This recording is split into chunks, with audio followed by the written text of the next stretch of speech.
వంశ ఋషిభ్యో మహద్భ్యో నమో గురుభ్యః.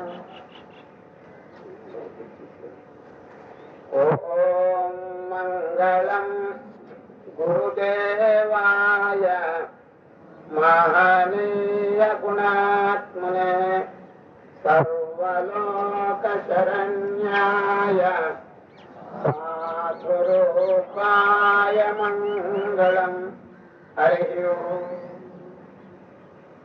గోవింద గోవింద హరే మురారే, గోవింద గోవింద హరే మురారే, గోవింద గోవింద రథాంగపాణే, గోవింద గోవింద రథాంగపాణే, గోవింద గోవింద హరే మురారే, గోవింద గోవింద హరే మురారే, గోవింద గోవింద రథాంగపాణే, గోవింద గోవింద రథాంగపాణే, గోవింద గోవింద ముకుంద కృష్ణ, గోవింద గోవింద ముకుంద కృష్ణ, గోవింద గోవింద నమో నమస్తే, గోవింద గోవింద నమో నమస్తే, గోవింద గోవింద హరే మురారే, గోవింద గోవింద హరే మురారే, గోవింద గోవింద రథాంగపాణే. రథాంగం అంటే చక్రం అండి, రథము యొక్క అంగం. ఇది చక్రం. రథాంగపాణే అనగా చక్రపాణే అనమాట. చక్రపాణి అంటే చక్రమును, పాణి అంటే చేతిలో కలిగినటువంటి ఆ విష్ణువు అనమాట. గోవింద గోవింద హరే మురారే, గోవింద గోవింద హరే మురారే, గోవింద గోవింద రథాంగపాణే, గోవింద గోవింద రథాంగపాణే, గోవింద గోవింద ముకుంద కృష్ణ, గోవింద గోవింద ముకుంద కృష్ణ, గోవింద గోవింద నమో నమస్తే, గోవింద గోవింద నమో నమస్తే, కరుణానిధే గోవింద. వశిష్ఠ గీత 3వ అధ్యాయం ఉత్పత్తి ప్రకరణం నేటితో సమాప్తం. ఇది 3వ అధ్యాయం అండి. ఇంతవరకు 2 అధ్యాయములు వైరాగ్య ప్రకరణం, ముముక్ష ప్రకరణం, ఇది ఉత్పత్తి ప్రకరణం. ఇంకా రాబోయే 3 అధ్యాయములు, అవి చాలా పెద్దవండి.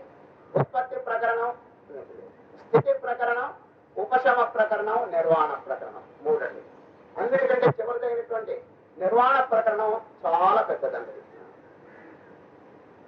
వశిష్ఠ మహర్షి చక్కని హితబోధ చేస్తున్నారు శ్రీరామచంద్రులకు. నిన్న దినం కర్కటి ఉపాఖ్యానం, ఒక రాక్షసుని గురించి చెప్పిన విషయం తిరిగి జ్ఞాపకం చేస్తున్నాను. తపస్సు చేసింది మొట్టమొదటండి హీనమైనటువంటి వరములు కోరుతుందండి. ఆ తర్వాత పెద్దల యొక్క సాంగత్యం, ఒక రాజు, ఒక మంత్రి, వారి యొక్క సాంగత్యం చేత మనస్సు మార్చుకున్నది. సరే, కనుకనే సత్సాంగత్యమునకు అద్భుతమైనటువంటి ఫలితములు ఉంటాయని పెద్దలు చెప్తారండి. సరే, ఈ సంసార రంగంలో, ఈ తాపత్రయంలో, ఈ నానా బాధలు పడుతున్నటువంటి జీవరాశులు కండి ధరించడానికి ఉపాయం ఆ మహనీయులు చక్కగా బోధిస్తారండి. సరే, చీకట్లో ఉండేటువంటి వారికి దీపం చూపిస్తారండి. వారు స్వయంగా అనుభవించి ఇతరులకు చక్కగా బోధిస్తారు. ఏమండి, మేము చూసినాం, భగవంతుని యొక్క దర్శనం మాకు కలిగింది, పరమానంద స్వరూపమైనటువంటి స్థితి అది, అక్కడికి మీరు కూడా వెళ్ళండి అని చక్కగా దారి చూపిస్తారండి. తీర్ణాస్వయం శంకరులు చెప్తారు. వారు ఎటువంటి వారు తెలిసిన మహనీయులు. తీర్ణాస్వయం భీమ భవార్ణవం జనాన్ అహేతున అజ్ఞాన పితారయంతి. ఏ ఉద్దేశం లేకనే ఇతరులను తరింపజేస్తారండి. వారికి ఇతరమైన అపేక్షలు ఏమి లేదండి. అయినప్పటికీ వసంతవల్లోకహితంచరంత, వసంతకాలం చూడండి, ఏమైనా ప్రతిఫలం అపేక్షిస్తుందా? ఇప్పుడు మనం వసంతకాలంలోనే ఉన్నామండి. చెట్లు చక్కగా చిగురిస్తుంటాయి, మంచి దివ్యమైనటువంటి శోభ, ప్రకృతి శోభ. కానీ ఏదైనా ప్రతిఫలం వాంఛిస్తుందా వసంతకాలం? లేదండి. అది వసంతవల్లోకహితం చరంత శాంత మహాంతో నివసంతి సంతో. మహనీయులు ఎట్లా ఉంటారంటే వసంతవల్లోకహితం చరంత, ఆ వసంతములే లోకానికి హితం చేస్తుంటారు. తీర్ణాస్వయం వారు స్వయంగా దాటారు. తీరణ అంటే దాటేశారు. చూడండి ఇప్పుడు కాలువలండి, కాలువలు ఎక్కడైనా మీరు చూసుంటారు, గోదావరి కాలువలు అక్కడక్కడ బల్లకట్టు అని ఒకటి ఉంటుందండి. బల్లకట్టు అది ఆ వైపు ఉన్న వారిని ఈ వైపుకి, ఈ వైపు ఉన్న వారిని ఆ వైపుకి తీసుకుని వెళ్తుందండి, అంతే. సరే, ఆ బల్లకట్టు అని చిన్నది ఉంటుందండి పడవ, దాంట్లో అందరిని ఎక్కించుకుంటారు, ఎవరెవరు దాటవలన వారు ఎక్కించుకుని ఈతల ఒడ్డుకు వస్తారు. ఆ ఎక్కించుకున్న వారిని దింపేస్తాడే కానీ ఆయన దిగడండి, ఆయన అక్కడే ఉంటాడు. ఎందుకు మాట్లాడుతున్నారు? ఇంకా కొందరు ఎవరైనా ఎక్కితే వారిని ఒడ్డుకి తీసుకెళ్తానికి. చూడండి, వచ్చి ఎక్కేవారేమో దిగిపోతారు కానీ ఆయన దిగడండి. అదేవిధంగా మహనీయులైనటువంటి వారు తాము తరించి ఇతరులను కూడా తరింపజేస్తారు. చూడండి, తీర్ణాస్వయం భీమ భవార్ణవం, భవార్ణవం సంసార సాగరం, దాన్ని అహేతున అన్యాన పితారయంత. ఇది మహాత్ముని యొక్క స్వభావం అండి. చెప్పేశారు మాట్లాడుతుంది కనుక వశిష్ఠ మహర్షి తాను తరించినారు, ఇతరులను తరింపజేస్తున్నారండి. ఎంతమంది మహనీయులు ముముక్షువులందరూ కూడా అక్కడ సమావేశమైనారు. కేవలం రామచంద్రుడు ఒకరే కాదండి, విశ్వామిత్రుడు పక్కనున్నారు, నారదుల వారు కూడానండి. నారదుల వారికి ఎన్నో పనులు కదండి, చాలా ప్రోగ్రాములు, 3 లోకములు తిరిగే మహానుభావుడు అండి. అన్ని ప్రోగ్రాములు రద్దు చేసుకున్నాడండి. ఏది ఈ 20 రోజులు. ఈ వశిష్ఠుల వారు చెప్పేటువంటి టైంలో నారదుల వారు అక్కడే ప్రత్యక్షంగా ఉన్నారండి ఈ 21 రోజు అండి.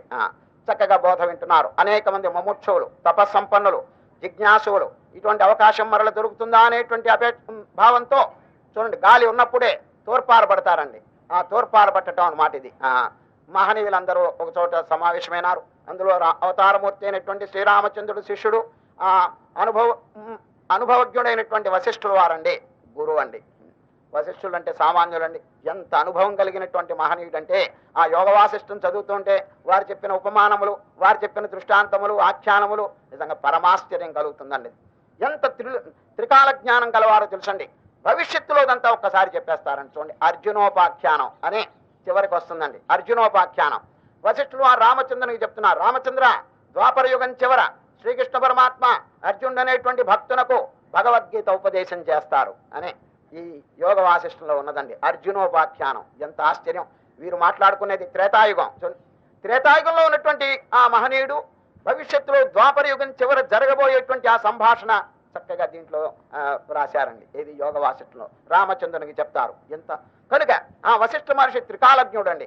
అంత సమస్తము తెలిసినటువంటి ఆ మహనీయుడు భగవంతుని ప్రత్యక్షంగా సాక్షాత్కరించుకున్నటువంటి మహానుభావులండి. తత్వదర్శిన. భగవద్గీతలోనండి ఊరికే తత్వం తెలుసుకున్నవారని చెప్పలేదు, దే హావ్ సీన్ అది తత్వదర్శిన.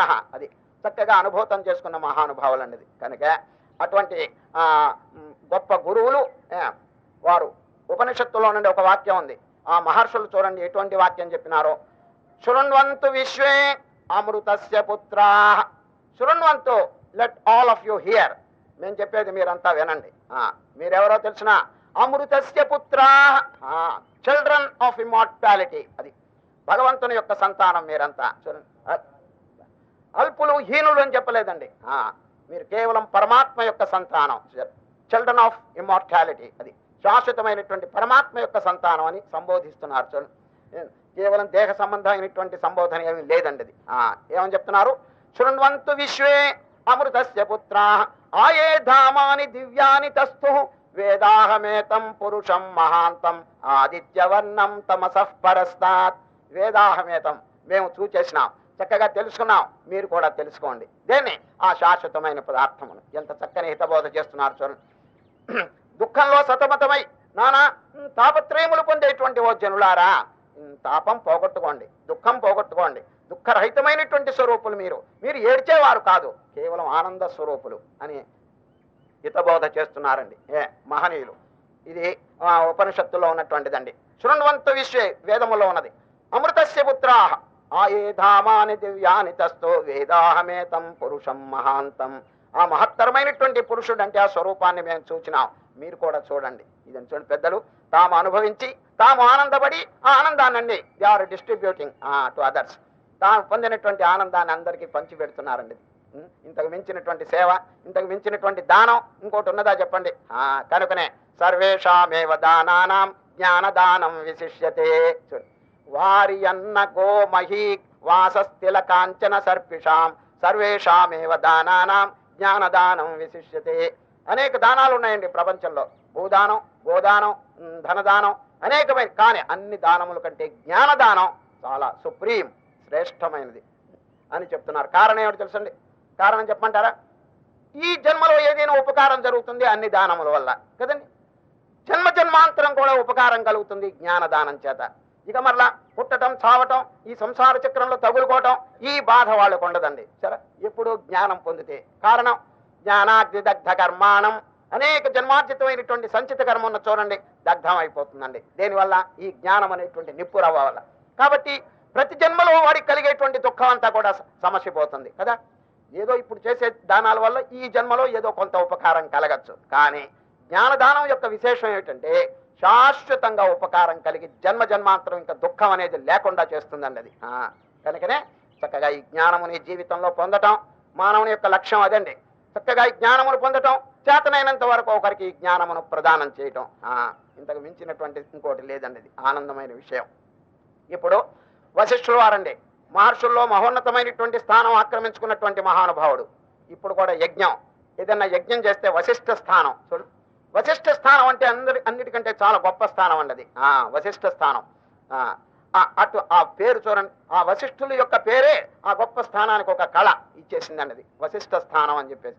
అటువంటి మహనీయులు బోధించటం, శిష్యుడైనటువంటి ఆ రామచంద్రుడు చూడండి ఎంత జిజ్ఞాస, తీవ్రమైనటువంటి నేను ఎప్పుడు తరిస్తావు అనేటువంటి పూర్ణమైనటువంటి జిజ్ఞాస వారికి ఉన్నదండి. కూర్చోమని చెప్పండి, కూర్చోమని చెప్పండి, ప్లీజ్ డౌన్.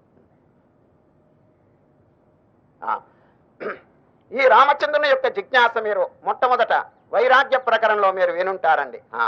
ఓ మునీంద్రులారా, నాకు ఈ రాజ్యం ఎందుకు, ఈ భోగములు ఎందుకు, ఈ ప్రాపంచికమైనటువంటి సంపదలు నాకెందుకు, నాకు కావాల్సింది ఒక్కటే. ఏమంటే తెలుసిన? కోహం. అది కోహం ఇదండి ప్రశ్న. జిజ్ఞాసు అయిన వారు ఈ ప్రశ్న వేసుకుంటారు. హూయామై, నా నిజస్వరూపం ఏమిటి? నేను శరీరమా, మనస్సా, బుద్ధ్యా? ఇది బాగా ఆలోచించు. అజ్ఞానులంతా ఏం చేస్తారు తెలుసిన? దీంతో ఐక్యం అయిపోతారు. నేను శరీరం అని చెప్పి దాంతో పొద్దు నుంచి సాయంత్రం రాత్రి పరుండబోయే వరకు కూడా they are identifying themselves with their mortal body. అది ఈ రేపో మాపో నశించిపోయేటువంటి ఒక జడమైనటువంటి ఒక మృత్తిక అంటే మట్టితో చేయబడినటువంటి పంచభూతాత్మకమైనటువంటి శరీరమే నేను అని అనుకుంటాడు ఎవరు అజ్ఞాని. అనుకుని దాని సంబంధమైనటువంటి అంతా 24 గంటలు దానికి వినియోగిస్తుంటాడండి. ఎంత ఆశ్చర్యకరమైన విషయం. తనలో దివ్యమైనటువంటి ఒక చైతన్యం వెలుగుతుంటే మానవుడు దాన్ని తెలుసుకోలేక కేవలం భౌతికమైనటువంటి జడమైన వస్తువే నేను అని చెప్పి భావించి దానికోసమే జీవితం అంతా అర్పణం చేస్తున్నాడండి. పోనే ఎల్లప్పుడూ వాని వెంట ఉంటుందా చెప్పండి? లేదు. కొంతకాలం అయిన తర్వాత అండి సెపరేషన్. చూచారా? ఈ శరీరానికి వాడికి సెపరేషన్ వస్తుందండి. అది సరే. ఇప్పుడు ఎవరైనా షికారికి వెళ్ళేటప్పుడు లేక ఇంకో ప్రదేశానికి వెళ్ళేటప్పుడు కొందరండి జేబులో ఒక అద్దం, దువ్వెన ఈ రెండు పెట్టుకుంటారండి కొందరు. ఒక అద్దం, దువ్వెన ఎందుకో తెలిసిన? ఎక్కడైనా ఈ జుట్టు గనక చెరిగిపోతే అద్దంలో చూసుకుని దాన్ని సవరించుకోవటానికండి జేబులో ఒక దువ్వెన, అద్దం ఉంటుందండి కొందరికి, అందరికీ కాదు. ఎందుకు? ఈ జుట్టు చెరిగిపోతే చక్కగా దాన్ని సవరించుకోవటానికి. ఏమండి, భౌతికమైన దేహానికే అంత ఏర్పాటు ఉన్నప్పుడు ఏమండి మనస్సు మలినమైపోతుంటే దాన్ని సవరించడానికి ఏదన్నా ఒక ఉపాయం అవలంబించాలా లేదు చెప్పండి. కనుక జేబులో ఒక భగవద్గీత కూడా పెట్టుకుంటే మంచిదండి అద్దంతో పాటు. సరే, దువ్వెన అద్దం అట్టి తిరిగి ఉంటుందండి. అది స్థూల దేహాన్ని కొంచెం శుభ్రం చేయటానికండి. ఏదన్నా వికారం ఉంటే, జుట్టు చెరిగిపోతే దాన్ని మానవుడికి దీని మీదే దృష్టి ఉంది కానీ స్థూల శరీరం మీద. సూక్ష్మ శరీరం ఈ విధంగా చెడిపోతున్నదే, మలినమైపోతున్నదే, అపవిత్రం అయిపోతుంది అనే భావం వాడికి లేదే. నేను ఎంతసేపటికి ఈ ఒక్క దేహమే అని అనుకుంటాడు. కాదండి, ఈ దేహం ఏంటండి? ఇది జడమైంది. పాపం ఏమి అసలు తెలివే లేదండి అది. ఇప్పుడు మిమ్మల్ని తీసుకొచ్చి కూర్చోబెట్టింది, సభకాంగానే మళ్ళీ మిమ్మల్ని తీసుకుపోతుంది. ఇది లోపల మనస్సు. మనస్సు అనేటువంటిదండి, అది దీన్ని ఆడిస్తున్నది. కనుక ఆ మనస్సు అపవిత్రం. అనేక జన్మల నుంచి పాడు వాసనలు, దీని పేరు వాసన. ఈ పదం వశిష్ఠులు వారండి ముందు ఎక్కువగా ప్రయోగం వాడతారండి. ఈ పదం బాగా తెలుసుకోండి. తెలుగులో వాసన కాదండి. తెలుగులో అంటే స్మెల్ అంటారు దాన్ని. ఏదో సుగంధం, దుర్గంధం ఆ వాసన కాదు. వాసన అంటే జన్మార్జితమైనటువంటి సంస్కారం. అనేక జన్మల నుంచి పరంపరగా అలవాటై అది రూఢి పడిపోతుంది. ఇక దాన్ని తొలగించడం మహా కష్టం అండి. దాని పేరు వాసన. అది సూక్ష్మదేహం, కారణదేహం వాటిల్లో ఉంటుందండి. బాగా తెలుసుకుని ఆ మాలిన్యం ఎక్కడుందో విచారణ చేత దాన్ని తొలగించకపోతే అది అక్కడే ఉంటుందండి. అది ఈ జన్మలన్నిటి కారణం ఏమిటి తెలుసునా? అదేనండి సరే, ఆ వాసన లేక కారణ శరీరం అంటారు. అది సూక్ష్మమైనటువంటి వాసనలు ఈ జన్మలన్నిటికీ కారణం అవుతున్నదండి. కాబట్టి ఇప్పుడు చూడండి, చెట్టుని కొమ్మలు కొట్టండి, లేక మొత్తం కొట్టిపారేయండి, చెట్టంతా కొట్టేసేయండి, నరికేయండి, చావదండి, చావదు. ఎంతకాలం ఆ వేరు, ఆ రూట్ అంటారు, ఆ వేరు ఉన్నంత వరకు కూడా మీరు ఎన్నిసార్లు ఛేదించినా కూడా మరలా మొలకెత్తుతుందండి. సరే, ఆ వేరు పోవాలండి. అది సరే, ఈ శరీరం స్థూల శరీరం అండి, చెట్టు వంటిదండి. ఎవరైనా చనిపోతే వీడితో ఇంతటితో పూర్తయిందని అనుకోబాకండి. ఆ సూక్ష్మ శరీరం ఉన్నంత వరకు, ఆ వేరు ఉన్నంత వరకు మళ్ళీ పుడుతుంటాడు, చస్తుంటాడండి. జనన మరణ దీనికి అంతు లేదండి. అది కనుక మహనీయులు ఏం చేస్తున్నారంటే, అయ్యా స్థూల శరీరం యొక్క ఆరోగ్యం జాగ్రత్తగా చూసుకోండి, దాన్ని ఎవరు ఉపేక్షించవలసిన పని లేదండి. ఆ సూక్ష్మ శరీరం యొక్క ఆరోగ్యం కూడా జాగ్రత్తగా చూడండి. ఏది సూక్ష్మ శరీరం అంటే మనస్సు, దానిలో అనేక జన్మార్జితమైన మాలిన్యం అంతా ఉన్నది. అది ఎటువంటిదంటే రూట్ అండి, దుంప. ఇప్పుడు ఎవరైనా తిట్టుకునేటప్పుడు అండి దుంప తెగ అంటారండి. దుంప తెగ అది తిట్టు కాదండి, ఆశీర్వాదం. నీ మూల అజ్ఞానం తొలగుగాక అని వాడు ఆశీర్వాదం చేస్తున్నాడు. దుంప తెగ అంటే నీ మూలమై అజ్ఞానం, అనేక జన్మల్లో ఉన్న వాసనలు తొలగుగాక అని వాడు అంటున్నాడు అనమాట. సరే, కాబట్టి అనాదిగా ఉన్నటువంటి అజ్ఞానం ఈ జీవితంలో బాగా కనిపెట్టి ఆ వాసనని తొలగించాలని వాసనాక్షయం అంటారు. శ్రీకృష్ణ పరమాత్మ భగవద్గీతలో కూడా దాన్ని ఎక్కువగా ప్రస్తావన చేసినారండి. ఓ అర్జునే, అనేక జన్మల నుంచి చూడండి, ఏది వికారములు, కామ, క్రోధ, లోభ, దాన్ని ఇది కొద్దిగా చెప్తారు, అన్ని వికారములు చెప్పలేదు. శక్నోతి హైవయస్సోఢుం ప్రాక్ శరీర విమోక్షణాత్ కామ క్రోధోద్భవం వేగం. వేగం చూడు, ఈ కామక్రోధాదులకి ఎటువంటి పదం ప్రయోగించాలని చూస్తున్నా, వేగం. వేగం అంటే యాక్సిలరేషన్, మంచి వెలాసిటీతో పోతున్నదండి. ఏది ఈ వికారములు చూడండి. ఆ వేగం దేనికి చెప్తారు చూడండి. మోటార్ కారు వేగంగా పోతుంది, రైలు వేగంగా పోతున్నది, విమానం వేగంగా పోతుంది, చెప్పడం లేదు. అదేవిధంగా ఈ అనేక జన్మార్జితమైన కామక్రోధాదులు అండి మహావేగంతో పోతున్నాయి, అన్నిటి కింద పడేసేస్తున్నాయండి, ఈ జీవుణ్ణి తలకిందులు చేస్తున్నది. శక్నోతి హైవయస్సోఢం ప్రాక్ శరీర విమోక్షణాత్. ఈ ప్రాక్ శరీర విమోక్షణాత్ అర్జున, శరీర విమోక్షణం అంటే చనిపోవటానికి పూర్వం అంటే until the fall of the body. అది ఈ స్థూల శరీరం ఎప్పుడో పడిపోతుంది, ఆ పడిపోక పూర్వం పెద్ద కార్యక్రమం చేయాలి. ఏమిటది? శక్నోతి హైవయస్సోఢం ప్రాక్ శరీర విమోక్షణాత్ కామక్రోధోద్భవం వేగం. ఆహా, ఎంత చక్కని పదం. కామక్రోధోద్భవం వేగం, దాన్ని అరికట్టాలంటాడు. Please control the velocity. అది మహా తీవ్రంగా పోతున్నాయండి. ఒక్కొక్క వికారం వచ్చిందంటే మానవుని తల్లకిందులు చేసేస్తాయండి. సరే, ఆనాడు చూడండి, బ్రిటిష్ గవర్నమెంట్ యొక్క ఒక రాజు అండి ఎవరినో ప్రేమించినాడండి. పార్లమెంట్ అంగీకరించలేదు వారిని. వారు ఇష్టం వచ్చినటువంటి ఎవరో ఏర్పాటు చేస్తారో వారిని మాత్రం వివాహం చేసుకోవాలి, కానీ ఆ రాజు అండి నేను కోరిన వారిని వివాహం చేసుకోవాలన్నారు. కాదన్నారు పార్లమెంట్. కాకపోతే మీరు రాజ్యమును వదలాల్సిందే అన్నారు. వదిలి తీరుతానన్నాడండి ఆయన. వదిలేశాడు, రాజ్యం కూడా త్యాగం చేసేసాడు, వదిలిపోయినాడు అంతే. ఒక చిన్న వికారం కోసం అండి రాజ్యములు కూడా త్యాగం చేసినటువంటి వాడు ఉన్నారు. దాని పేరే వేగం. చూచారా? శక్నోతి హైవయస్సోఢం ప్రాక్ శరీర విమోక్షణాత్ కామక్రోధోద్భవం వేగం సయుక్త ససుఖీ నరః. అనేక జన్మల నుంచి పేరుకుపోయినాయండి. ఇప్పుడు మానవుడు ఏం చేయాలి? అది దుంపండి. దుంప అంటే ఆ మూలం, అది రూట్. అది ఆ రూట్ లో ఉన్నది. అది ఉన్నంత వరకు ఈ చెట్టు చావదండి. ఈ దుఃఖం అనేటువంటి వృక్షం చావదది. ఆ దుఃఖం అనేటువంటి సంసార దుఃఖం తొలగాలంటే ఆ మూలం పోవాలండి. మూలం ఏమిటి? అజ్ఞానం లేక జన్మార్జితమైనటువంటి వాసనలు, సంస్కారములు. అవి తొలకపోతేనండి వీడు ఎంత ప్రయత్నం చేసినా కూడా ఏమి శాంతి దొరకదండి. ఒక చోట 10 మంది చేపలు పట్టేవాళ్ళండి. చేపలు పట్టేవాళ్ళు సముద్రం ఒడ్డుకెళ్ళి చేపలన్నీ పట్టారండి. పట్టి నెత్తి మీద గంపలు పెట్టుకుని 3 మైళ్ళ దూరంలో పట్టణం ఉందండి, అక్కడికి తీసుకుని వెళ్ళి అమ్ముకోవటానికి వచ్చారండి. ఎప్పుడు పగలంతా చేపలు పట్టారు, చీకటి పడిపోయింది. చీకటి పడిన తర్వాత ఆ గంపలన్నీ తీసుకుని ఊళ్ళోకి వచ్చారండి. ఒక పడవ ఉందండి, ఆ పడవని ఒడ్డుని కట్టేశారండి. ఎక్కడ? సముద్రం కాదండి, ఒక నది. ఒక ఊరు పక్కన ఒక నది ప్రవహిస్తున్నది. ఆ నదిలో వీరు చేపలన్నీ పట్టేసినారు. పట్టి 3 మైళ్ళ దూరంలో ఉన్నటువంటి ఆ పట్టణంలో అమ్ముకోవటానికి వెళ్ళారండి. ఎప్పుడు సాయంత్రం చీకటి పడింది. పడవను చూడండి, దాని ఒడ్డున ఒక చెట్టు ఉందండి, నది ఒడ్డున. ఆ చెట్టుకి కట్టేశారండి, తాడితో కట్టేసి పడవ ఎక్కడికి పోకుండా ఊళ్ళోకి వెళ్ళి అమ్ముకున్నారండి. దేన్నే? చేపల్ని.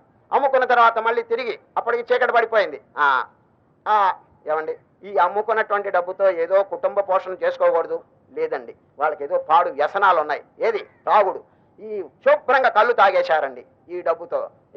చూడండి, ఇంటి పోషణ కోసం కాదండి, ఈ వ్యసనముల కోసం నాశనం చేశారు ఈ చేపల వాళ్ళని.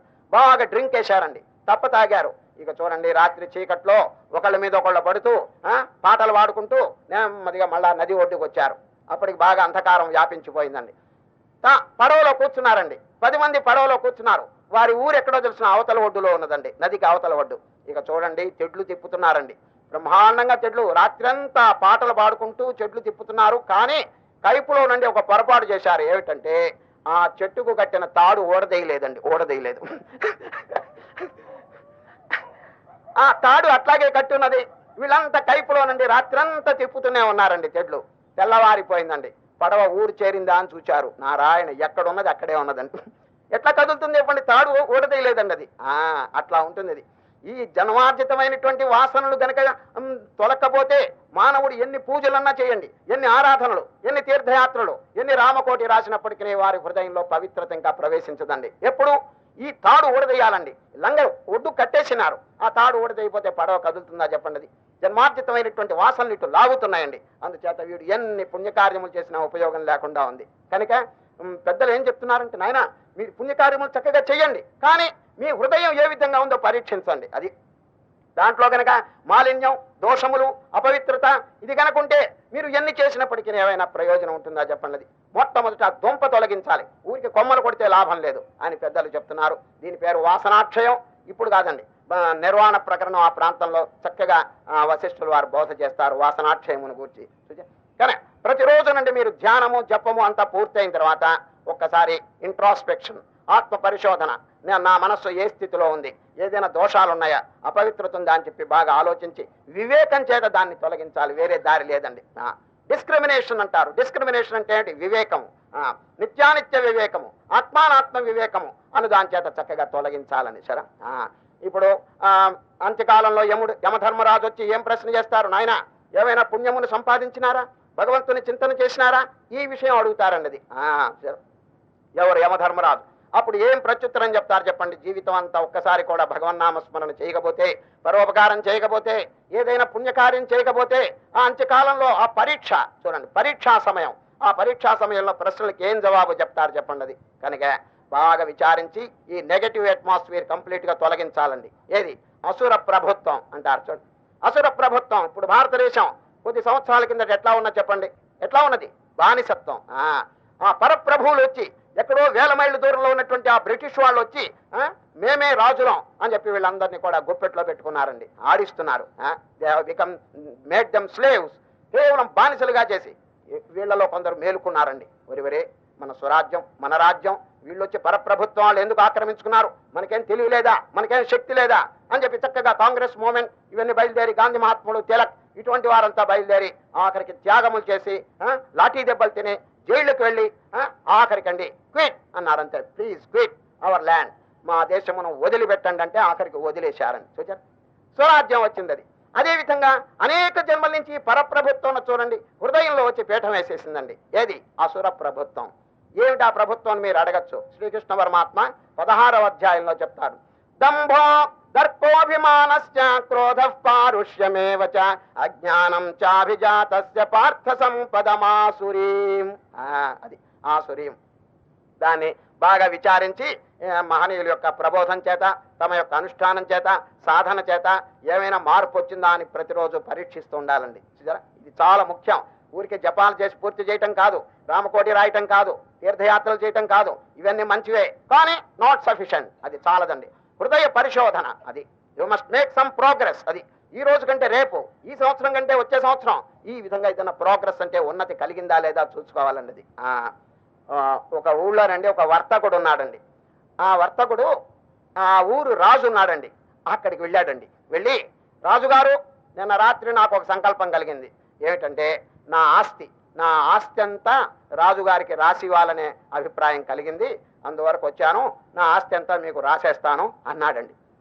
రాజుగారికి కావలసినంత ఆస్తి ఉందండి, సంపద. కానీ ఈ వర్తకుని యొక్క ఆస్తి కూడా కలిస్తే ఇంకా ఎక్కువ అవుతుందని ఎంత ఆనందపడ్డాడంటే ఊహించడానికి లేదు. ఆహా, ఈ వర్తకుడు నిజంగా దేవుడి గారు పంపారు, ఈ ఆస్తి కూడా నాకు వస్తుందట అని పరమానందంలోనండి తన్మయుడైపోయి 7 రోజులు, అయ్యా వర్తకుడు గారు మీరు ఇంటికి వెళ్ళబాకండి, రాజభోజనం మా ఇంట్లో ఉండండి 7 రోజులు అని ముక్కు వరకు భోజనం పెట్టాడండి. ఎవరు? రాజుగారు ఈ వర్తకుడికి రాజభోజనం. 7 రోజులు అయిన తర్వాత రాజుగారికి ఒక సందేహం కలిగింది, వీడి ఆస్తి ఎంత ఉన్నది అని. వర్తకుడి గారు మీ ఆస్తి ఎంత ఉన్నది అని అడిగాడు. 1000 రూపాయలు అప్పు ఉన్నది అన్నాడండి. రుణం, ఈయనకి 1000 రూపాయలు రుణం ఉందట, అది రాజుగారి పేరుతో రాయటానికి వచ్చాటండి వాడు. అరే రే రామరా, రాజు అనుకున్నాడు 7 రోజులు తిన్నాడు రా ముక్కు వరకు వీడు, ఆఖరికి అసలు సంగతి బయట పెట్టాడు. పాజిటివ్ లేదండి, అంతా నెగిటివేనండి. సంపాదన ఏం లేదట, రుణం ఉందట, రాజుగారికి రాసి ఇవ్వడానికి వచ్చాడు వాడు. రాజుగారు ఆనందపడ్డాడు, ఏమో ఆస్తి ఉన్నదని. వాడి ఆస్తి అంతేనండి, అప్పే వాడి ఆస్తి. ఆ విధంగా జనులు ఎట్లా ఉన్నారు తెలుసిన, సంపాదన తక్కువ, ఏది ఆధ్యాత్మిక విషయంలో రుణం జాస్తి అండి. సరే, ఈ అప్పులు అంటే ఏమిటి? దుర్గుణములు. చూచారా, ఆ దుర్గుణములు జన్మార్జితమైనటువంటి పాప సంస్కారములు అనేది అట్టి పెట్టుకుంటే వాడికి ఇంకా పోషణ ఎట్లా చెప్పండి? ఏదైనా పోషణ ఉంటే కదా ఒక కుటుంబం కానీ ఏదన్నా నడిచేది. ఈ జీవితం కూడా ఈ దుర్మార్గం, దుష్టత్వం ఇవన్నీ బాగా పేరబెట్టుకుని ఈ నెగిటివ్ స్మార్ట్ కనుక హృదయంలో ఉంటే అది రుణం అండి, అప్పు. ఏమండి, అప్పు చేసిన వాడు ఎవడైనా ఆనందంగా ఉంటాడా చెప్పండి? అది ఏమైనా ఎప్పుడు ఏడిపోయానండి. ఈ రుణగ్రస్తుడు ఎప్పుడు దుఃఖంతోనే ఉంటాడు. అదేవిధంగా జీవులండి ఈ రుణం అంటే ఏంటి? చెడ్డ గుణాలన్నింటినీ దగ్గర తెచ్చిపెట్టుకోకూడదండి, వాటన్నిటిని సాగనంపి ఆగమార్థంతు దేవానాం, దేవతలంటే సద్గుణములు, ఆ సద్గుణములను ఆహ్వానించాలని ఈరోజు వశిష్ఠుల వారు చక్కని హితబోధ చేసి ఈ 3వ అధ్యాయం పూర్తి చేస్తున్నారు. ఏం బోధ తెలుసండి? ఎవరైనా ఒక డిగ్రీ బిఏ అనేటువంటిది పాస్ కావాలంటే ఎన్ని సంవత్సరాలు క్లాసులు పాస్ కావాలి చూడండి. అది 10వ క్లాస్ పాస్ కావాలి ముందు, తర్వాత ఇంటర్మీడియట్, తర్వాత 2 సంవత్సరాలు చదవాలి, అప్పుడు డిగ్రీ వస్తుందండి. ఏది? బిఏ అనేటువంటి టైటిల్ వాడికి వస్తుంది. అదేవిధంగా మోక్షం అనేటువంటిది ఎవరికైనా లభించాలంటే 7 తరగతులు పాస్ కావాలన్నాడండి ఎవరు? వశిష్ఠుల వారు. 7 స్టెప్స్ టు సాల్వేషన్, 7 తరగతులండి. ఆ పేర్లు చెప్తున్నాడు వినండి. శుభేచ్ఛ, విచారణ, తనుమానస, సత్వాపత్తి, అసంసక్తి, పదార్థ అభావన, తురీయం. ఇదండి. మళ్ళీ చెప్తున్నాను, ఈ క్లాసులు జాగ్రత్తగా జ్ఞాపకం పెట్టుకుని బాగా చదవాలండి. చదివితే ఆఖరికి మోక్షం అనేటువంటి టైటిల్ ఆ డిగ్రీ వాడికి వస్తుందండి. ఏమిటి చెప్పండి? మళ్ళీ చెప్తున్నాను. శుభేచ్ఛ, విచారణ, తనుమానస, సత్వాపత్తి, అసంసక్తి, పదార్థ అభావన, తురీయం. 7 క్లాసులు చెప్తూ ఒక్కొక్కటి వర్ణిస్తున్నాడు. సమయం లేదు, సంక్షేపంగా చెప్పేస్తానది. మొట్టమొదటిది ఏమిటి చెప్పండి? శుభేచ్ఛ. ఆ స్థితిలో కనుక ఎవరైనా వస్తే ఇటువంటి విచారణ కలుగుతుందండి. అయ్యో, ఎన్ని జన్మలు నేను నాశనం చేసినాను, జీవితంతో ఉపయోగం లేకుండా గడిచిపోయినాయి, ఇప్పుడు అమూల్యమైనటువంటి ఈ జన్మ వచ్చింది. భగవంతుడు మనకి కామన్ సెన్స్ అనగా వివేచన, ఆ తెలివి, డిస్క్రిమినేషన్ అది ప్రసాదించినాడు, భగవంతుడు మనకిచ్చినాడు. దాన్ని సదుపయోగం చేసుకుని ఇక మీదట ఈ దుఃఖం అనేది లేకుండా, ఇక మీదటి తల్లి గర్భంలో మళ్ళా జన్మించకుండా జన్మరాహిత్యమైనటువంటి స్థితి నాకు ఎప్పుడు కలుగుతుంది, ఎట్లా కలుగుతుంది అనే పరితాపం కలుగుతుందండి. దీని పేరు శుభేచ్ఛ. అది అందరికీ కలగదండి. ఎవరికైనా పుణ్యం కనుక చక్కగా ఫలిస్తే వారికి ఈ జీవితంలో నేను ఎట్లా సాక్షాత్కారం పొందేదని శుభ ఇచ్ఛ. ఇచ్ఛ అంటే అభిలాష. How to cross this ocean, ఈ మహాసముద్రాన్ని నేను ఎట్లా దాటగలను అనేటువంటి శుభ సంకల్పం ఎప్పుడైనా కలిగితే అది శుభేచ్ఛ అండి. సార్, అక్కడి నుంచి ప్రారంభం అవుతుందండి ఈ ఆధ్యాత్మిక జీవితం. దాని ముందంతా అసుర జీవితం, కేవలం అసురులు, రాక్షసుల యొక్క జీవితం అండి. కేవలం అపవిత్రత. ఈ పవిత్రమైనటువంటి క్షేత్రంలో అడుగు పెట్టేటప్పటికి వెంటనే దారి ఎవరు చూపిస్తారు? సద్గురువుల దగ్గరికి వెళ్తాడండి. వెళ్ళిన తర్వాత వారిని సాష్టాంగ నమస్కారం చేసి వినయ విధేయతలతో ప్రశ్న చేసి, మహాత్మా ధరించేటువంటి ఉపాయం సెలవివ్వండి అని ప్రార్థన చేస్తాడు. వెంటనే గురువు గారండి దారి చూపిస్తారు. విచారణ. రెండవది, మొట్టమొదటి ఏమిటి? శుభేచ్ఛ. రెండవది విచారణ.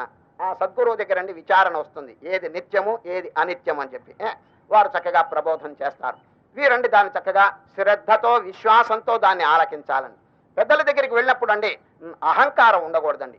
అహం, నేను గొప్పవాణ్ణి అనే భావనే ఉండకూడదండి. ఎంతసేపటికి వినయ విధేయతలు, హనుమంతుడు ఏ ప్రకారంగా వారి జీవితాన్ని గడుపుతున్నారో ఆ విధంగా ఉండాలండి. అది వినయ విధేయతలు, శ్రద్ధ, విశ్వాసము. అది ఎవరి మీద? గురువు మీద, దైవం మీద, శాస్త్రం మీద, తన మీద. అది ఆత్మవిశ్వాసం కూడా చాలా ముఖ్యం. నేను అప్పుడప్పుడు మీకు చెప్తున్నాను. Faith in himself. అది తన మీద కనుక విశ్వాసం లేకపోతే కొందరండి ముందుకు అసలు పోలేరండి. నిరుత్సాహం. నేను జయిస్తానో లేదో, నేను సాధన చేయగలనో లేదో, ఆ సన్యాసులు ఆ సాధువులు వారే మోక్షం పొందారు, నేను గృహస్థుణ్ణి, పిల్లలు వీళ్ళందరూ కలవాణ్ణి, నేను ఎట్లా తరించగలనేటువంటి నిరుత్సాహం మానవుడికి ఉండకూడదండి. ఆత్మవిశ్వాసం, నేను తప్పకుండా సాధించగలను. వారెవరో సాధించారంటే నేను ఎందుకు చేయకూడదు? ఒకరికి రోగం పోయిందంటే నాకెందుకు పోకూడదు? ఆ ఔషధాన్ని కనుక చక్కగా సేవిస్తే నాకు మాత్రం ఎందుకు రోగం పోకూడదు? ఈ భవరోగం, ఈ దుఃఖం అనేటువంటి రోగం అనే ఆ విశ్వాసం తన మీద కూడా కలిగి చక్కగా ధైర్యంతో కొనసాగించాలి. సరే, ఈ ఆధ్యాత్మిక క్షేత్రంలో కానీ ఏ క్షేత్రంలో కానీ మానవుణ్ణి ఉద్ధరించేది ఏదో తెలిసిన చూడండి, ధైర్యం. అది ఏమైనా దీని పేరు ఆప్టిమిజం అంటారండి ఇంగ్లీష్లో. ఆప్టిమిజం ఏమైనప్పటికీ తప్పకుండా నేను ఈ జీవితం ఆధ్యాత్మిక క్షేత్రంలో కానీ ఏ క్షేత్రంలో కానీ మానవుణ్ణి ఉద్ధరించేది ఏదో తెలిసిన చూడండి, ధైర్యం. అది ఏమైనా దీని పేరు ఆప్టిమిజం అంటారండి ఇంగ్లీష్లో. ఆప్టిమిజం ఏమైనప్పటికీ తప్పకుండా నేను ఈ జీవితంలో నేను కడతేరుతాను, లక్ష్యం పొందుతాననేటువంటి ధైర్యం మానవుణ్ణి ముందుకు తీసుకొస్తుందండి. అది నస్వధైర్యాదృతే కశ్చిత్ అభ్యుద్ధరతి సంకటాత్. అది వశిష్ఠులు వారు చెప్తారు. నస్వధైర్యాదృతే కశ్చిత్, ఈ ధైర్యమును కంటే మించినటువంటి ఇంకోటి లేదు, అదే సంకటము నుంచి రక్షిస్తుంది అంటాడు. చూడండి చక్కని వాక్యం.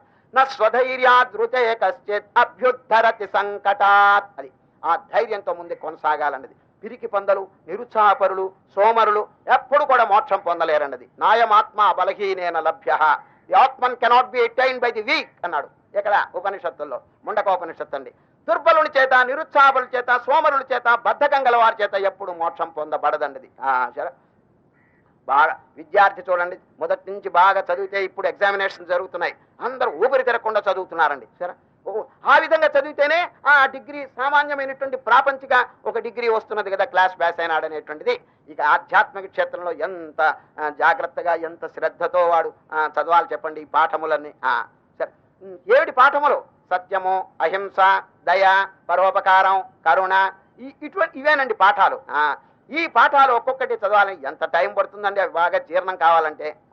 అందుచేత విద్యార్థి ఏ ప్రకారంగా పరీక్ష కోసం, ఒక సామాన్యమైనటువంటి ప్రాపంచిక పరీక్ష కోసమే వాడంత శ్రద్ధగా చక్కగా చదువుతున్నప్పుడు ఇక ఆధ్యాత్మిక క్షేత్రంలో ఈ ముముక్షు ఎంత జాగ్రత్తగా చదవాలి చెప్పండి. కనుక సమయం పోగొట్టకూడదండి. ఉదయం ముందుగా లేవటం, చక్కగా స్నానం చేసుకోవటం, కొంతసేపు భగవంతుని యొక్క అనుగ్రహం, ఇది చాలా ముఖ్యం అండి. కొందరు అనుకుంటారు ఏమండి విచారణ చేతనే మనకు మోక్షం ఎట్లా వస్తుంది చెప్పండి. ముందు భగవంతుని యొక్క కటాక్షం, అనుగ్రహం, the grace of the Lord is very very essential. అది ఈ ఆధ్యాత్మిక క్షేత్రంలో the grace of God and the grace of guru, గురువు యొక్క అనుగ్రహం, దైవం యొక్క అనుగ్రహం చాలా గొప్పగా పనిచేస్తుందండి. అది సరే, అది ఎందుకు అని అడగకూడదు, అడిగినా కూడా ఏం ఉపయోగం లేదు, అట్లా ఉన్నదండి. అది ప్రపంచంలో ఆ ధర్మం, ఆ సిద్ధాంతం అట్లా ఉన్నది. లేకపోతే శంకర భగవత్పాదులు ఎంత గొప్పవారు చెప్పండి, గురువు దగ్గరికి ఎందుకు వెళ్ళారు చెప్పండి. గోవింద భగవత్పాదులు అనే వారికి సేవ చేసినారే, అవసరం ఏంటి? సాక్షాత్ శ్రీకృష్ణ పరమాత్మకి గురువుతో ఏమైనా పనుందా? జగద్గురు అండి, గురు అండి ఎవరు? శ్రీకృష్ణుడు. అటువంటి వారు సాందీపుడి దగ్గరికి వెళ్ళి ఎందుకు సేవ చేయాలి చెప్పండి. ఇది రామచంద్రుడు ఎవరు? సామాన్యుడు అండి, అవతారమూర్తి. ఆయన ఎప్పటికీ వశిష్ఠుల వారికి సేవ చేసి చక్కగా గురు భావంతో ఉంటున్నారు. కారణం ఏంటి చెప్పండి. అది మనం చెప్పలేమండి ఎందుకు. The grace of God and the grace of guru, వారి యొక్క ఆశీర్వాదం, అనుగ్రహం లేకపోతే ఏం జరగదు.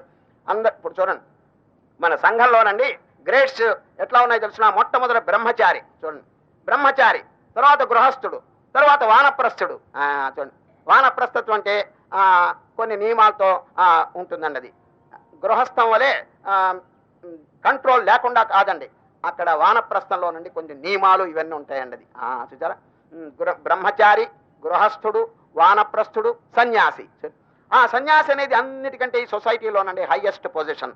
ఆ సన్యాసుల్లో 4 తరగతులు ఉన్నాయండి. ఏమిటి తెలిసిన? కుటీచకుడు, బహూదకుడు, హంస, పరమహంస. పరమహంస అనేదండి అన్నిటికీ టాప్ మోస్ట్ పొజిషన్. దానిపైన ఇంకొకటి ఉందండి, ఏమిటో తెలిసిన? అవధూత. అవధూత, అవధూత అంటే ఈ సంఘంలో సుప్రీం పొజిషన్, అంటే దాన్ని మించినటువంటిది లేదు. వారి దృష్టి అండి సర్వం కల్వితం బ్రహ్మ నేహ నానాస్తి కించన, అటువంటి దృష్టి ఉంటుందండి. కేవలం భగవన్మయంగా చూస్తాడు ఈ జగత్తుని. కనుకనే ఆ అవధూతలు ఈ ప్రపంచ విషయంలో ఏమంత పట్టించుకో, పిచ్చివారి మోస్తరు అందరికీ కనిపిస్తారండి. అవధూతలు పోతుంటే ఇప్పుడు చూడండి, మీరు ఎక్కడైనా దత్తాత్రేయులు ఒక ఫోటో చూడండి. పక్కనే కుక్కలు ఉంటాయండి. సరే, ఆ కుక్కలు ఉండటానికి కారణం ఏంటి? కుక్కలు ఎక్కడ చేరుతాయి తెలుసునా? ఎవరైనా పిచ్చి వాళ్ళు పోతుంటే అక్కడికి చేరుతుంటాయండి. అది ఈ అవధూత చక్రవర్తి చూడండి, ప్రపంచంలో అన్ని సంఘంలో అన్నిటికంటే పై స్థానమును ఆక్రమించుకున్నటువంటి మహానుభావుడు. వారి ఫోటోల దగ్గర అండి కుక్కలు ఉంటాయండి. అంటే ఏమిటి? ఈ జగత్తు యొక్క స్ఫురణే లేదండి, స్ఫురణ లేదు. కేవలం ఆ స్వస్వరూపంలో నిలకడ కలిగి ఉంటారు. ఎవరండి? అవధూతలు. అటువంటి అవధూత చక్రవర్తి అయినటువంటి దత్తాత్రేయులు వారు ఒక చిన్న గ్రంథం రాశారు. దాని పేరు అవధూత గీత. అవధూత గీతను రాసినారు. దానిలో అంత అద్వైతం అండి. బ్రహ్మాండం అంతైను కూడా ఒకే చైతన్యం వ్యాపించున్నదనేటువంటి అద్వైత భేరి మోగించారండి. ఎవరంటే అద్వైత చక్రవర్తి అయినటువంటి దత్తాత్రేయులండి. రెండవ వస్తువు లేదు, ఒకే వస్తువు, ఏకం సత్ అనేటువంటి బోధ చేసినటువంటి అద్వైత చక్రవర్తి అయినటువంటి దత్తాత్రేయులు ఆ అవధూత గీత అనేటువంటి గ్రంథంలో మొట్టమొదటి శ్లోకం ఏమిటో తెలుసండి? ఈశ్వరానుగ్రహాదేవ పుంసాం అద్వైత వాసన మహాభయ పరిత్రాణాత్ విత్రాణముపజాయతే. ఓ జనులారా, భగవంతుని యొక్క అనుగ్రహం లేనిదే అద్వైతంలో ప్రవేశం కలగదు అనేశాడు. అద్వైతం అంటే చూడండి, మొదట్లో ద్వైతం, విశిష్టాద్వైతం, అద్వైతం, హైయెస్ట్. ఆ అద్వైత క్షేత్రంలో ఎవరైనా ప్రవేశించాలంటే భగవంతుని యొక్క అనుగ్రహం లేనిదే ప్రవేశించడం కష్టం అంటారు. చూడండి, ఈశ్వరానుగ్రహాదేవ పుంసాం అద్వైత వాసన. భగవద్గీతలో కూడా చూడండి, అర్జున, ఈ మాయ చాలా భయంకరమైంది, కానీ దీన్ని దాటాలంటే చక్కని ఉపాయం ఉంది. ఏమిటి? మామేవయే ప్రపద్యంతే మాయామే తాం తరంతితే. నన్ను ఆశ్రయించు అంటాడు. నన్నంటే ఏమిటి? అక్కడ కేవలం కృష్ణుని యొక్క విగ్రహం కాదు, బ్రహ్మాండమంతా వ్యాపించినటువంటి ఆ చైతన్యం అండి. ఆ చైతన్యం అంటే సచ్చిదానందమును ఆశ్రయించండి, ఈ మాయ తొలగిపోతుంది అంటాడు ఎవరు? శ్రీకృష్ణుడు. అర్థమైందండి? ఆ భగవంతుని యొక్క కృపాకటాక్షం లేనిదే ఇటువంటి ఎప్పుడు జరగవండి. ఏది? మోక్షం అనేటువంటిది. కనుక దేవుని యొక్క కృప కోసం అండి చక్కగా నామం, ఇదన్న భగవన్నామం. ఓం నమ శివాయ, ఓం నమో నారాయణాయ, ఓం నమో భగవతే వాసుదేవాయ, ఓం హరే రామ రామ రామ హరే హరే. ఇటువంటి దివ్యమైనటువంటి మంత్రాలు కొన్ని జపం చేయటం చాలా మంచిదండి. దానివల్ల ఏమవుతుంది తెలిసిన? ఆ భగవంతుని యొక్క కృప. మద్భక్తాయత్ర గాయంతే తత్ర తిష్ఠామి నారద.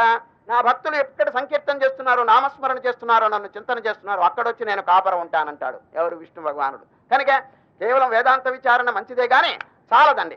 ఆ భగవంతుని యొక్క కృప కోసం అండి చక్కగా భక్తి, ఆ భక్తిని కూడా దీంట్లో కలపాలండి. ఇది శంకరాచార్యులటువంటి వారు అద్వైతం రెండవ వస్తువు లేదని భేరీ మోగించినటువంటి శంకరాచార్య శివానంద లహరి. ఆ శివుణ్ణి ప్రార్థన చేస్తారండి. చక్కని గ్రంథం శివానంద లహరి. ఆ శివుని ప్రార్థన ఏమన్నా ఎందుకు చేయాలి? మళ్ళీ ద్వైతంలోకి ఎందుకు దిగాలి? అది దిగి తీరాలండి, తప్పదు. ఎందుకంటే ఈ శరీరం ఉన్నంత వరకు కూడా శరీరాన్ని సృష్టించినటువంటి ఒక చైతన్యం, ఒక మహాశక్తి ఉన్నది అని తప్పకుండా నమ్మాలన్నది కదండి. ఇప్పుడు ఈ మైక్ ఉందండి, దానంతట అదే ఇది ఉత్పన్నం అవుతుందా? లేదండి. లేకపోతే ఇల్లు ఉంది, ఇల్లు దానంతట అదే లేస్తుందండి? లేదు. ఎవరో ఒక there must be a creator. అది ఎవరో సృష్టికర్త లేకపోతే ఇవన్నీ జరగవండి. అదేవిధంగా దేహం అనేది కనిపిస్తున్నప్పుడు మీరేమైనా సృష్టి చేసుకున్నారా? ఇప్పుడు గుండె ఆడుతున్నదంటే మీరేమైనా ఆడిస్తున్నారా? రక్తం ప్రవహిస్తుందంటే మీకేమైనా దాంట్లో బాధ్యత ఉన్నదా? ఏమీ లేదు కదా. మరి ఎవరు, ఏ శక్తి ఇదంతా నడుపుతున్నా చెప్పండి. అది దాని పేరే దేవుడు అని మనం పేరు పెట్టుకున్నాం. వారి యొక్క అపారమైనటువంటి కృప లేకపోతే, అనుగ్రహాతిశయం గనక లేకపోతే మానవుడు తరించడం చాలా కష్టమని పెద్దలంతా ఘోషిస్తున్నారు. కనుకనే గురు భక్తి, దైవ భక్తి ఇది చాలా అవసరం అండి ఈ ఆధ్యాత్మిక క్షేత్రంలో. ఇప్పుడు సాధకుడు మొట్టమొదటి శుభేచ్ఛ, తరించాలనే కుతూహలం, తర్వాత గురువు దగ్గరికి వెళ్ళటం, గురువు గారు చక్కని బోధ, దాని పేరు విచారణ. రెండవ క్లాస్ అండి.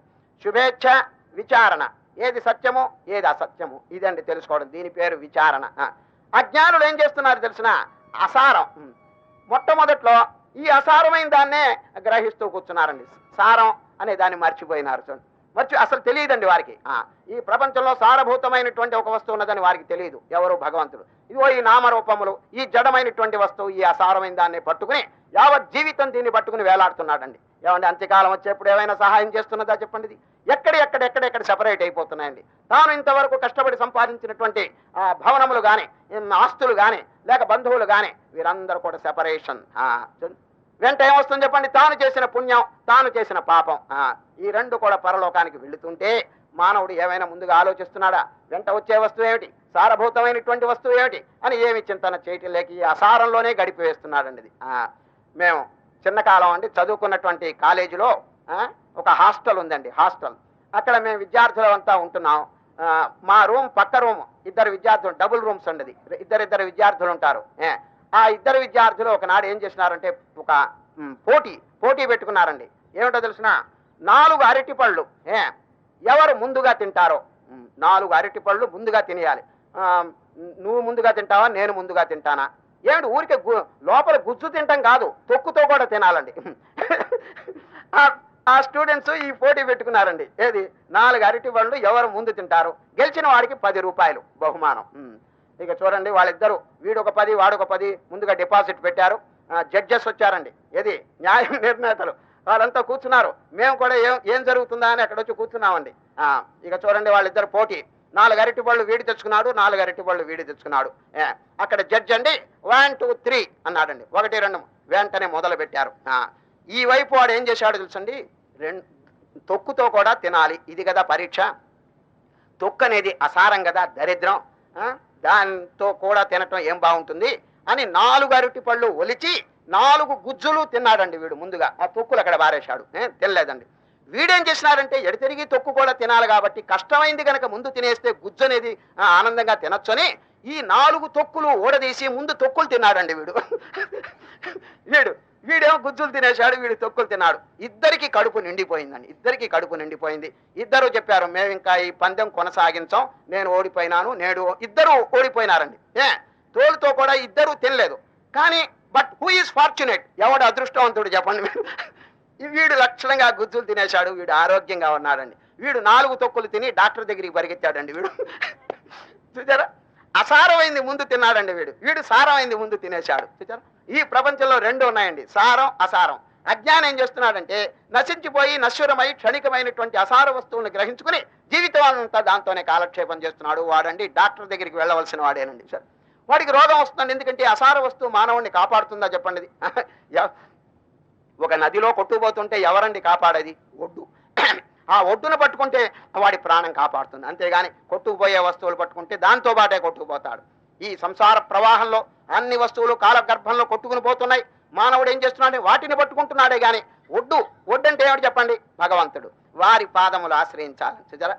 మామేవ ఏ ప్రపద్యంతే మాయామే తాం తరంతితే.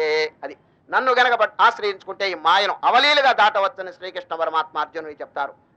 అక్కడ నన్నంటే ఏమిటి? ప్రపంచంలో అక్షరం, నాశరహితమైనటువంటి వస్తువు అండి భగవంతుడు. నిన్న చెప్పలేదండి, భగవంతుడు అంటే కేవలం విగ్రహం కాదు, ఒక స్వరూపం కాదు, ఒక చోట ఉండేవాడు కాదు, బ్రహ్మాండం అంతా ఆవరించినటువంటి సచ్చిదానంద చైతన్యం లేక చిదాకాశం. దాన్ని ఆశ్రయించుకుంటాడండి. ఆశ్రయిస్తే ఈ మాయ ఏమి బాధ చేయదండి.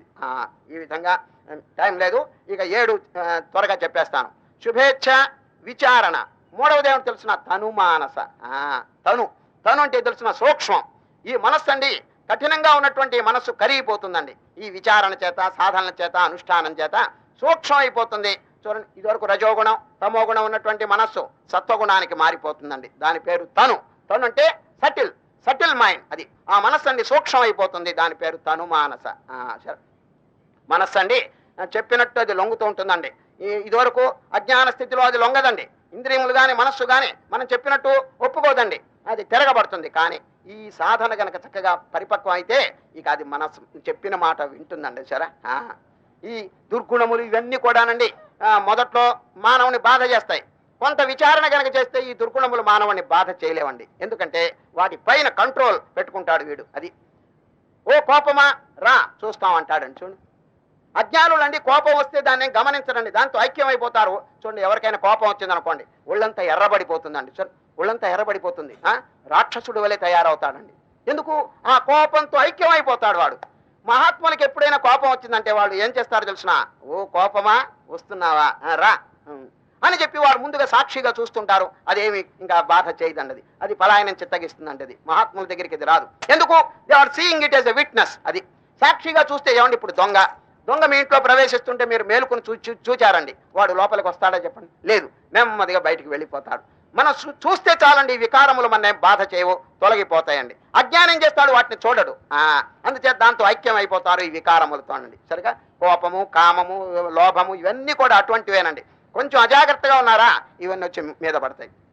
రేపు నిర్వాణ ప్రకరణ ప్రాంతంలో ఈ మా వశిష్ఠుల వారు ఏం చెప్తారు తెలుసిన, రామచంద్ర మీరు కనుక కొంచెం అజాగ్రత్తగా ఉంటే తవ నా వహితం చిత్తం కామ కవలయిష్యతి.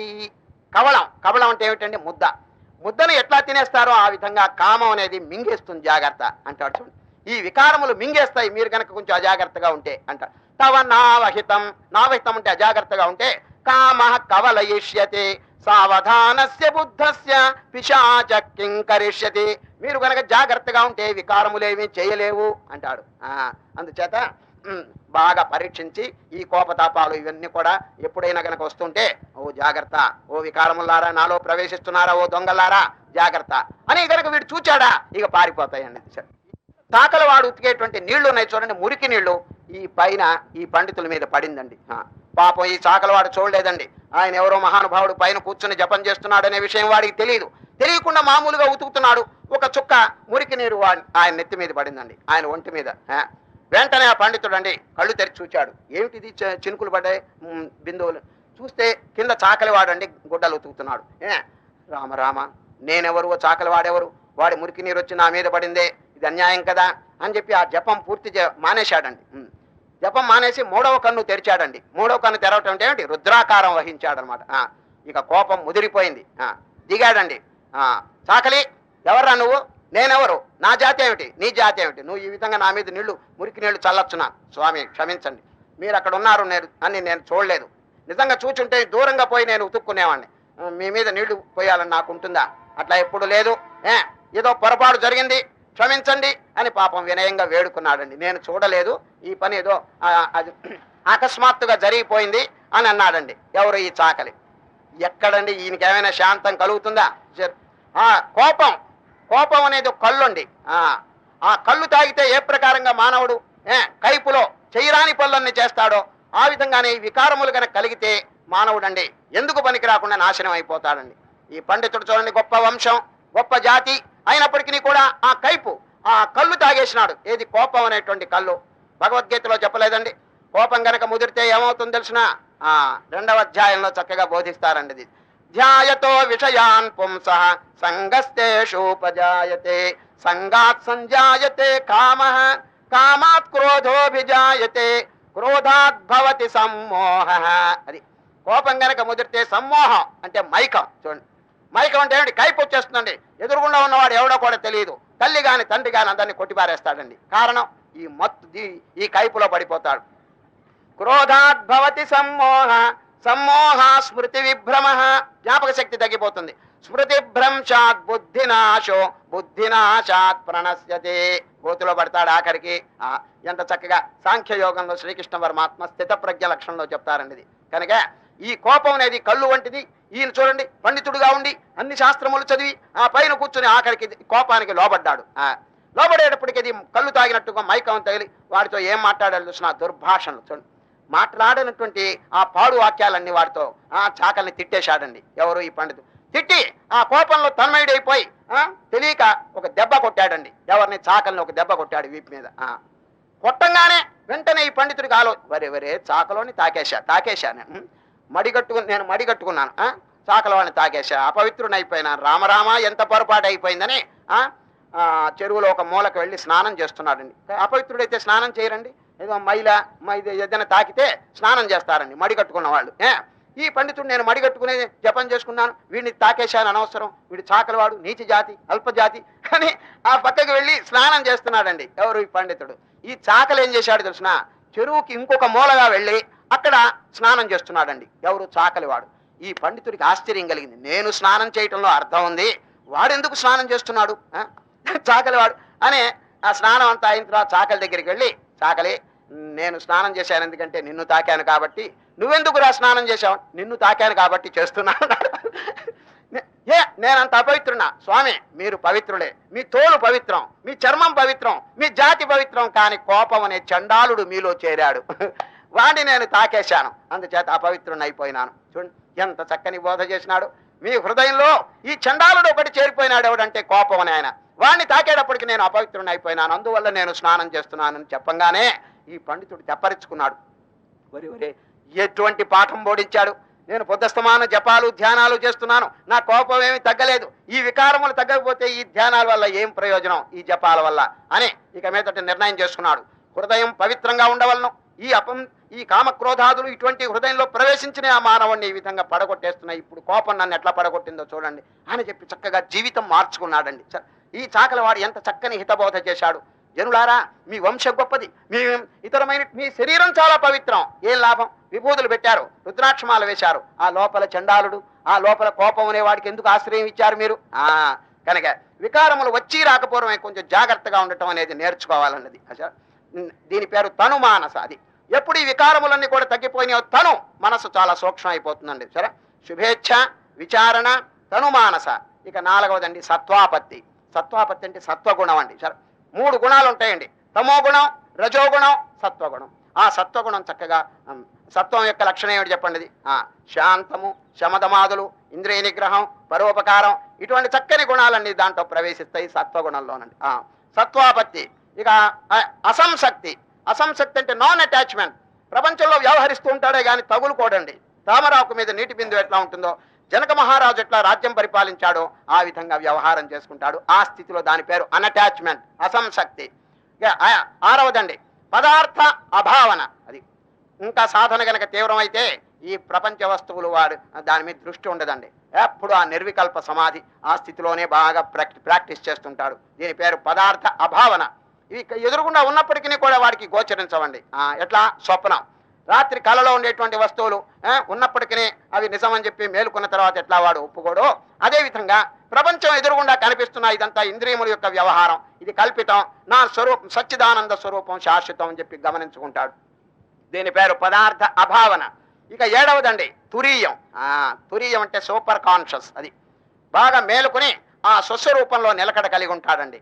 ఇది బాగా అభ్యాసం చేయాలండి. ఎంత ఆనందం కలుగుతుందంటే చెప్పడానికి లేదు. దుఃఖం రహితమైపోయి పరిపూర్ణమైనటువంటి ఆనందం.